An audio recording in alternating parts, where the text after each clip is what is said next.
네, 시청자 여러분 안녕하십니까. 좀 더 정확한 중국 경제 이야기 차이나 이코노미 채널 CC입니다. 오늘도 중국경제금융연구소 전병서 소장님 모시고 말씀 나누도록 하겠습니다. 안녕하십니까. 안녕하세요. 네, 발음을 전병서 소장님 딱 붙어있다 보니까 매번 좀 실수하는 것 같습니다. 자, 오늘 미중전쟁 대해치 시리즈, 얼마 전에 미중전쟁 반도체 전쟁 시리즈를 했었는데 오늘은 다시 미중전쟁 대해치 시리즈로 넘어가서 가장 뜨거운 감자인 그 지역 대만에 대해서 얘기를 해봐야 될 것 같습니다. 저 중국이 대만 공격할까요? 굉장히 군사적인 긴장감, 딴 것도 아니라 군사적인 긴장이 이제 높아지고 있다고 하는데 사실 너무나 걱정되거든요. 그렇습니다. 그래서 네. 이제 이게 요즘은 뭐든지 지수화하는 게 아주 유행인데요. 네. 대만 위험 지수라는 게 있습니다. 이런 지수도 있군요. 그래서 이제 홍콩에 있는 이제 연구기관이 만드는 건데 양안, 그 대만하고 중국 사이의 해안에서 리스크 인덱스라는 걸 만들었는데 여기에 이제 정치, 군사, 외교, 경제 이걸 이제 5, 60개 항목을 가중치를 통해서 장개석 총통이 대만에서 중화민국을 건국했을 때부터 지금까지를 네. 지수화했어요. 예. 그래서 보시면 이제 뭐 장개석 집권 때 가장 군사적 긴장이 높았고, 이때는 아예 군사 충돌 기였네요. 그렇죠. 예. 그리고 그 이후에 이제 뚝 떨어졌다가 이제 그 민진당이, 그래서 국민당은 뭐 장개석이 만든 당이고 민진당은 뭐 우리로 보면 야당이라고 그래야 될까요? 네. 대만 본토 출신 사람들이 이제 주축이 된 민진당이 등장하면서 이제 본토하고는 관계가 굉장히 악화되죠. 근데 뭐 왔다 갔다 하다가 마잉주 때는 굉장히 좋았다가 2016년에 민진당의 차이잉원 총통이 집권하면서 관계가 아주 드라마틱하게 네. 악화되죠. 이게 당과도 관련이 매우 높네요. 밀접하게 그렇죠. 그래서 이제 뭐 국민당 같은 경우는 그 원래 남경에 있다가 대만으로 온 거니까 사실은 남경이나 이제 복건성이나 여기는 서로 친척간이죠. 사촌간, 육촌간, 팔촌간 뭐 이렇죠 뭐. 네. 그래서 특히 그 대만하고 복건성하고는 한 120km밖에 되지 않기 때문에 뭐 큰 소리, 목소리 큰 사람이 부르면 건너편에 들릴 정도가 되죠. 네. 좀 뻥이 셌나요? 근데 지금 문제가 이거예요. 그 위험 지수가 7.21까지 올라왔는데 네. 이게 이제 대만 해협 사이로 중국이 함정 보내서 시위하고 네. 미국도 이제 함정 왔다 갔다 하고 이게 영향을 미친 건데 역대 최고 수치입니다. 그렇습니다. 7.1. 이건 뭐 이제 그 전쟁 났다고 봐야 되는 거죠. 인덱스로 보면. 그래서 굉장히 위험하다 그랬는데 그거를 이제 지수화한 것들이 하여간 수없이 많은 변수를 갖고 넣어서 했는데 중국 해협 연구소라는 데서 이제 이런 인덱스를 발표를 해요. 네. 그래서 그걸 아까 제가 보여드리기 쉽게 이제 그림으로 그린 거고. 그래서 그 사이에 이제 뭐 금문도를 폭격도 했었고 여러 가지 사건들이 있었습니다. 근데 이제 대만을 잠깐 한번 보면 사실은 대만은 이것은 뭐 굉장히 아픈 역사가 있어요. 그래서 대만은 이게 뭐 작은 섬이지만 그 네덜란드가 세계 패권을 잡았을 때는 네덜란드 식민지였고 그리고 이제 그 명나라 때 이제 정성공이 그 이민을 했을 때 거기서 이제 왕조 같은 왕조가 하나 만들어졌지만 이제 청나라가 집권하면서 이것은 이제 복건성으로 다시 복속이 됐고 그리고 청일전쟁 때는 또 일본의 식민지가 된 겁니다. 그러니까 이게 뭐 어떻게 보면 동네 북이죠. 그리고 이제 1949년에 국민당이 본토에서 패해가지고 피난 온 게 바로 대만이다 보니까 네덜란드 그리고 이제 만주족 그리고 일본 그리고 이제 한족 여기에 계속적으로 사실은 최근 400년 동안 지배를 받았다. 아까 이제 왜 민진당이냐 그러는데 민진당은 아무래도 대만 원래 본토인들이 중심이 되다 보니까 뭐 우리가 중국 본토한테 이렇게 당해야 될 이유가 있냐. 우리끼리 살자. 이제 이런 것이 굉장히 강한 거죠. 국민당은 싸우고 넘어온 사람들이 주축이고 민진당은 원래 있던 원주민들이 주축인 당이라는 그렇습니다. 그래서 지금 이제 이 중국의 그 정권별로 보면 정책이 약간씩 달라요. 네. 그래서 국민당의 이제 장개석 총통의 아들 같은 경우는 뭐 굉장히 강경하게 왔고, 그리고 그 중국하고는 이제 전쟁하다시피 그렇게 했지만 그 이후에는 조금 이제 협상의 기미를 보이다가 이제 천수이벤 차이잉원 그 민주 진보당이 집권하면서 굉장히 급진적인 독립을 주장을 해요. 네. 그러다 보니까 이제 중국 본토는 어떻게 보면 자기는 전쟁에는 이겼지만 사실은 상대를 항복시켜야 통일을 이룬 것이지, 중국 공산당 입장에서는 아직도 국민당이 대만에서 여전히 나라를 만들어서 활동하고 있기 때문에 국가 통일이 안 된 거예요. 그래서 이제 중국 본토 입장에서는 대만이라는 것은 반드시 통일해야 될 대상으로 이렇게 보는 거죠. 그래서 이제 이게 뭐 양안 관계라고 얘기를 하지만, 그래서 이제 중국의 전략은 이겁니다. 이게 무력으로 통일을 할 수도 있지만 그렇게 되면 전 세계가 다 보고 있기 때문에 그 자기 같은 민족 하나도 리더십으로 어떻게 끌어안지 못하면서 뭐 인류 운명 공동체를 만든다, 이건 넌센스다, 이럴 위험이 있으니까 어떻게든 대만을 잘 이제 그 포용을 하려고 하는데, 그게 바로 일국양제입니다. 홍콩에서 영국 시스템은 그대로 두고 이것을 중국 안으로 이제 할양을 시키는 것처럼 대만도 자유민주주의 제도를 그대로 두고 이제 중국 체제 안으로 들어오게 하려고 하는 거, 그게 이제 중국의 전략이었는데 이게 틀어졌죠. 왜 틀어졌냐 그러면 바로 미국이 이제 그 1979년인가요? 그 중국하고 미국이 수교를 하면서 이 미국이 약속을 안 한 게 있어요. 그 약속이 뭐냐 그러면 그 중국 대륙의 국가는 딱 하나다. 그래서 영어로 원 차이나 팔리시라고 하는 그 국가는 바로 본토 중국이고, 대만은 이것은 이제 더 이상 국가로 인정하지 않는다는 걸 전제로 해서 본토하고 수교를 했어요. 그래서 그게 이제 중요한데, 대만하고 중국 본토도 1992년에 나라는 한 나라지만 체제는 뭐 좀 따로 가도 되겠다, 이런 식으로 해서 서로 관계를 좋게 만들었던 거죠. 근데 이게 이제 9.2 공식이라고 그러는데, 네. 그래서 그렇게 와서 미국도 대만을 한계 국가로 이제 인정하지 않았고, 또 중국은 자기가 대표 선수라고 전 세계에 다 왔는데, 트럼프 대통령이 집권하면서 2019년 6월 달에 국방 백서에다가 인도 태평양 전략 보고서에 대만, 싱가포르, 뉴질랜드, 몽골을 스테이트 국가라고 집어넣어 버린 거예요. 굉장히 민감한 부분이네요. 그렇죠. 그래서 네. 중국에 대해서 미국이 의도적으로 이렇게 한 거죠. 트럼프 대통령이. 그리고 이제 그 2020년 3월에는 이제 타이베이 법안이 통과되면서 이 대만을 위협하게 되면 미국이 공격해 주겠다고 하는 이제 이런 정도까지 이제 와버리니까, 이제 대만으로서는 이제 미국이라는 백을 뒤에 얻고서 어떻게 보면 이제 독립을 해야 되겠다, 또 중국에 대놓고 이제 당당하게 얘기를 하는 거죠. 그러니 이제 중국 입장에서는 미국만 없다면 이런데 미국이 세게 나오니까 반대로 협박을 하는 거죠. 무력으로 통일해버리겠다. 이제 그것이 양안 관계 긴장의 가장 중요한 요인이에요. 네.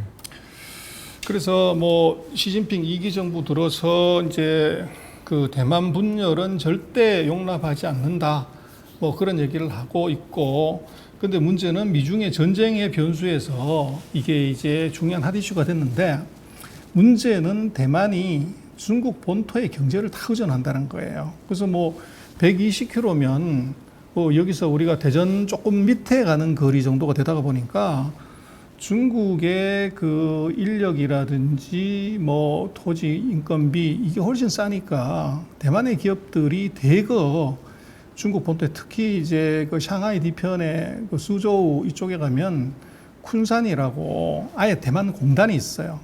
어마어마하게 큰 공단이 있듯이, 그래서 지금 8만 개 이상의 기업들이 대만에 갔고, 그래서 대만은 전체 무역의 거의 40%를 중국에 의존을 해요. 그래서 우리가 한 30%인데 우리보다 더 비중이 큰 거죠.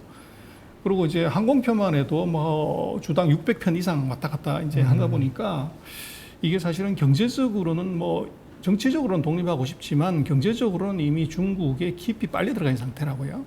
그래서 문제는 이제 미중이 그렇게 이제 뭐 치고받다가 보니까 그 중국말에 원숭이 길들이려고 닭을 잡아서 피를 보여준다는 말이 있는데, 지난번 사드 때는 이제 한국이 닭이 된 거죠.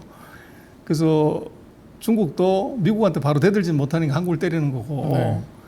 또 미국도 중국을 바로 공격하기 어려우니까 한국에다가 이제 그 망원경을 놓고서 보는 건데, 이번 이제 기술 갈등에 있어서는 대만이 닭이 된 것 같아요. 대만이 꼈군요. 그렇죠. 네. 그래서 그게 바로 반도체입니다. 그래서 지금 양안 무역은 뭐 대만이 중국의 40% 이상을 의존하는 중요한 나라고 무역 흑자도 1,400억 불 뭐 엄청나고요. 근데 이제 대만 사람들의 생각이 중요한데 그 아까도 말씀드렸지만 장개석 총통이 그 남경에서 그쪽으로 옮겨가면서 그 중국의 대만의 중요한 지도부 엘리트들은 전부 본토에서 이주한 사람이란 말이에요. 그래서 당신 엔티티가 뭐냐? 이제 중국 본토 사람이냐 아니면 대만 사람이냐 이렇게 물었을 때 네. 과거에는 이제 그 중국 본토 사람이라고 얘기하는 비중이 낮았어요. 근데 지금은 대만이라고 얘기하는 사람이 거의 60%가 넘어갑니다. 대를 이제 지나면서 그렇죠. 세대를 지나면서 그래서 이제 엔티티에 대한 개념이 그래서 중국 본토 안 돌아도 된다.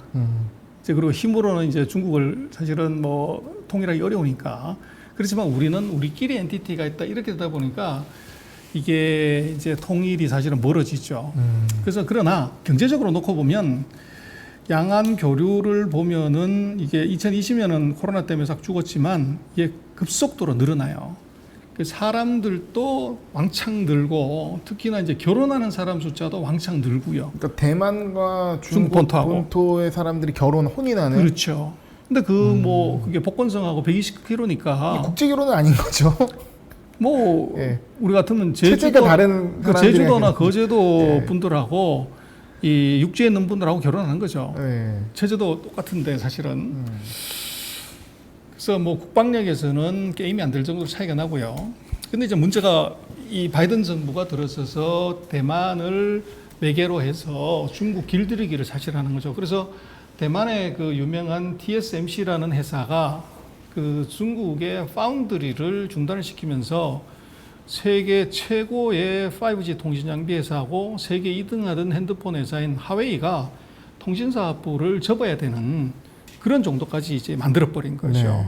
그래서 지금 이제 반도체가 뭐 이번에 바이든도 얘기를 했고 우리 문재인 대통령도 가셔가지고 바이든하고 협상을 잘했지만 거기에 반도체하고 배터리가 우리가 세계에서 강했기 때문에 우리가 힘을 쓴 거죠. 근데 문제는 배터리는 92%가 아시아고 반도체는 73%가 아시아가 생산을 하는데 문제는 이제 반도체 같은 경우가 토탈 반도체에서 22%를 대만이 생산하고 있고 그리고 지금 이제 미국 같은 경우는 한 12%밖에 안 돼요.